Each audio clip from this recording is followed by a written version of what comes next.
The fashion runways now reach everywhere. The strutting models now followed live on Facebook. Are you tweeting today? I am tweeting today. Designer Kim Newport-Nimran's fingers have been flying throughout Toronto Fashion Week. I actually tweeted from when I got up, the behind the scenes for the whole day. The industry still needs big events to create big buzz. But with social media, designers starting out don't necessarily have to be in New York or Milan or even Toronto. You should look build best fitting jeans and most amazing quality denim. Come try them on. Up-and-coming Canadian designer Jason Trotzik works diligently on his designs while networking and building buzz from his base in Burnaby, British Columbia. Social media means yes, you can be in Burnaby or you can be in your basement. Either way, with a laptop or even a handheld mobile device, smartphone, you can be in Burnaby outreaching to Malaysia or Berlin, and so it really brings the world closer to home. What I want to explore is, does location matter inside the space? Those who study the business say social media is developing a new model for the industry, and it means more Canadian designers will be able to stay home instead of being forced to move to one of the fashion capitals of the world. At one point in time, if you're a designer and you had an address in New York, of course it's important. It seemed like you had it made. Now the hope is Canadian designers will have a better chance of making it from anywhere. Howard Gould, CBC News, Toronto. Time to check in with the fashion runway in front of the weather map in Vancouver. Oh, I am so the antithesis of fashion. You should see me on days off. I look like a Unabomber, for heaven's sakes. Okay, enough of that. Thank you very much, Peter. Hey, you know what is it? A tail of the march? We're going out kind of like a lion? Maybe a bit of a cub, put it that way. Little system just skirting its way through southwestern Ontario. You may even see some snow in and around the Hamilton area, around the Niagara Peninsula. Meanwhile, we're talking about snow into the interior of BC and a few isolated flurries making their way through Alberta. And there's a punch of wet weather that's been dominating much of the lower mainland, coming to an end this afternoon, but it'll rebuild its way in as we go through the next, say, 18 hours. Rain warnings remain in effect in and around the Fraser Valley, another 30 to 40 millimetres, but generally speaking, tomorrow's sort of a drying up kind of day. This front here is the reason we've seen, or this trailing front here is the reason we've seen all the wet weather, and the entire thing is sliding its way south out of our area. The winds are already showing up in through Alberta, a bit of west-northwesterly winds. That's good news. Will actually help to mix away a lot of the fog that has been lingering and bring in some warmer weather. But the fog is already creeping its way across through east central Saskatchewan, central Manitoba. I noticed it in through Thompson and Gillam and areas like that. And there's some patchy showers showing up on that little system making its way down. I think a swath of the prairies may see some showers. Here's that system continuing to ride its way up towards the Ottawa Valley with a chance of showers tomorrow afternoon. And high pressure, albeit weaker, but still dominating its way and building its way ever further eastward into Atlantic Canada. Still can't discount the risk of seeing some snow showers in through St. John's, part of Newfoundland under fairly cloudy skies. But the Maritimes are a much brighter day. Fair amount of sunshine, some morning fog around special coastal Nova Scotia, but that'll clear up quite quickly. And then the cloud will make its way through southern Quebec, southern Ontario. There's just sort of wet mix in through Toronto. Highs in Thunder Bay and Toronto coming in at around the 5-degree mark. Western half of the country, those west-northwesterly winds helping to stir the atmosphere up just a little bit. Temperatures coming in above freezing, but still a risk of seeing some sort of wet snow showers in through parts of southern Manitoba. There's your morning rain showing up on the west coast, but you'll clear up quite nicely. A risk of a flurry in through Whitehorse, and also just the outside risk of a flurry in Yellowknife. That's your forecast to now. Peter, back to you. We decided we're going to have to give you some runway music. that will keep an audience. Thanks, Claire. Claire Martin at the CBC News Weather Centre in Vancouver. That's the National for this Wednesday night. I'm Peter Mansbridge. Thanks for watching. What you want? Where's it? Zoe, and it's better. So what?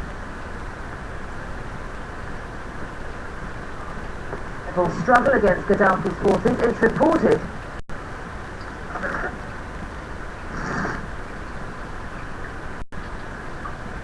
We were just on. Had encounters, but I had never seen anything like this ever in my life. Is it a distant relative of Bigfoot, or something very different? How long did he see them for? The wild man of Vietnam. What's that noise? Stories of terrifying monsters are told the world over.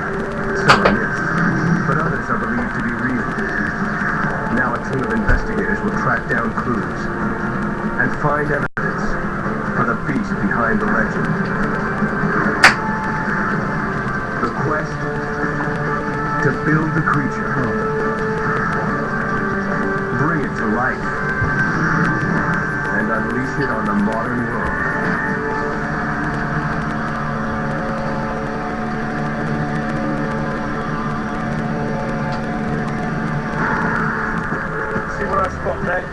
Steve and Francis are in Southeast Asia. Try not to die. To begin research on the Vietnamese wild man. I think this would be a great spot to get some initial information on this. At the same time, the rest of the team is gathered in the Beast Lab to search for the origins of the legend. That would actually be really useful. Yeah, so let's take a look at that.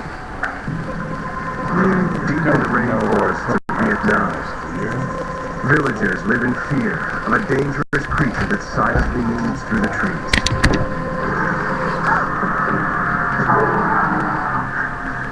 A beast that walks like a man, but is not a man. A giant with superhuman strength and an appetite for flesh. Oh, there you go. The wild man of Vietnam.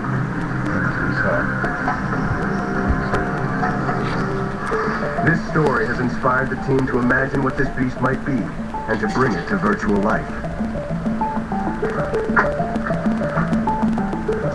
One of the fun things about the Vietnamese wild man legend is how long it's been around.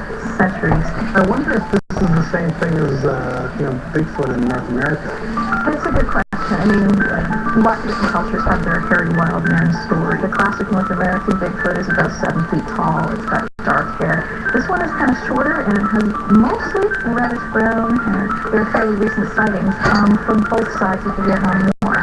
Yeah, there's one in particular. His name is Linderer, and so he's a Vietnam vet from the American side. And seems to be a credible witness to Purple Heart. He's written a couple of books about his experiences there. And he says that when he was 20 on one of these kind of deep, long-range patrols, he saw something. Linderer put his story on tape for us, and it's never been seen before. He claims to have seen this thing. Face to face. So this footage was shot by Linderer in 1968. It shows him as a young man when he was stationed in central Vietnam. And he'd only been there for about a month before he had his encounter. Basically, he was dropped into the jungle by helicopter before dawn, and then just when the sun came up, he saw the creature, and he still remembers every detail vividly. We were in a line formation when we had spent the night on this hillside. No one could see us through the thicket unless they actually came through it. And we were about 10 meters below that thicket on the hillside. The creature we saw the next morning busted through that thicket. We didn't hear him approach it. All we heard him was coming through it, and it was just shaking of leaves and branches and a lot of noise, and all of a sudden he stepped through the clearing and was standing there looking down at us. It was approximately 5'6" to 5'10" tall, and that's hard to determine because it was above us on a steep hillside. It could have been taller than that, it might have been shorter than that, but it was man-sized. The eyes were very clear, very intelligent looking. I remember there was somewhat of a look of surprise in the eyes, not fear, surprise. We saw a lot of wild animals, elephants, tigers out in the bush, gibbons, smaller monkeys, but I had never seen anything like this ever in my life. Well, this is interesting. I mean, he says he's seen gibbons. He obviously saw something. The question is what? I think what we have to start with is just a basic man shape and then work on it from there. Maybe go 5'10", Francis and Steve are planning on talking to a Viet Cong veteran there in the Hue province, exactly the same kind of area that Linder's sighting took place in. That's great. It'll be really important to get the Vietnamese perspective on this. Two different sides, same story. So now we found ourselves in Hue. This is the region where Linder was stationed in 1968. This city saw some intense fighting during the Vietnam War, and the ancient imperial capital still shows its battle scars. Oh, yes, English? Never mind the French book, just dive straight in. Why not?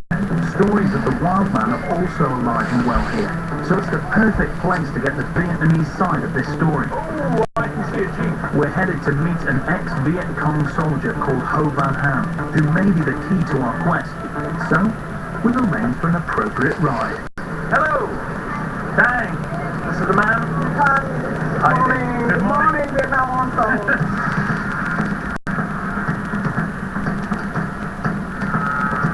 Are you driving? Yeah. You look about 12. Have you even got a license? That's low range and high range. What does that mean? That means that you're sitting in the wrong seat.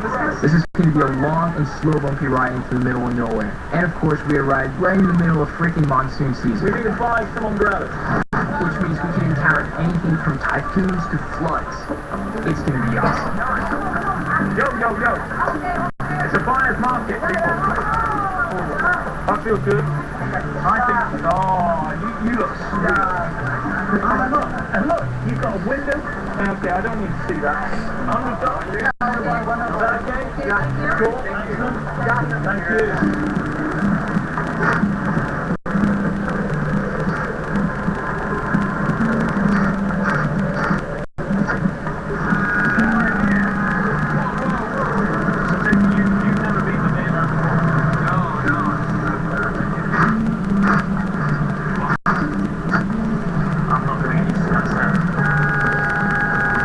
This is the only way to get to Ho Van Ham's tiny colony in the countryside, but he knows the wild man legend inside and out. The plan is to get a clear description of the wild man, so Francis can draw some sketches to send back to the beastland. Okay, so far we've barely encountered much on the storm front, but it looks like we're about to suffer a flood after all. Give it 5 minutes. It might be slightly flooded, it's smelling a bit rich. If we don't get going soon, we're going to struggle to get there today. We've got 42 kilometres to go. The jeep's stalled, and right on cue, the downpour begins. Seriously, this is incredible. We've travelled halfway round the world to meet with Ho Van Ham. We can't give up now. It's time to resort to some drastic measures.